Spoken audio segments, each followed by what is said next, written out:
Good morning সবাইকে। আজকে তোমাদের একটা সুন্দর জিনিস দেখাই। আমার গাছের প্রথম ফুল, প্রথম অপরাজিতা। বাবা কোন দিক থেকে দেখাবো বুঝতেই পারছি না আমি। এই সাইডটা এতটা রোদ এখন, আমি কি ঠিক দেখাতে পাচ্ছি? এই যে ফুলটা আমি ওই দিক দেখিয়ে দিচ্ছিলাম, এই দেখো আমার গাছের প্রথম অপরাজিতা। এই সাইড থেকে ভালো দেখা যাচ্ছে, তবে ভেবেছিলাম যে নীল রঙেরটা হবে। ঠিক আছে চলো, সাদাটাই সই।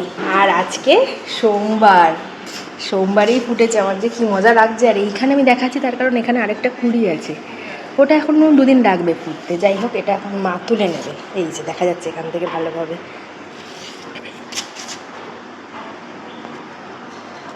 ইস কি ভালো লাগছে।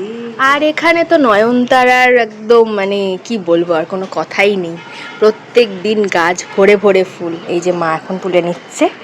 আজকে পুজোর ফুল এই মানে আমাদের বেশিরভাগ আর কি রোজ দিন নয়নতারা দিয়েই পুজোটা হচ্ছে এখন। ওই গাঁদা ফুল থাকলে থাকছে, আর না হলে সব নয়নতারা দিয়ে। খুব ভালো লাগে, আর সিংহাসনটা পুরো ভর্তি হয়ে যায় ফুলে। এই যে এক ঝুড়ি আজকে আমাদের পুজোর ফুল।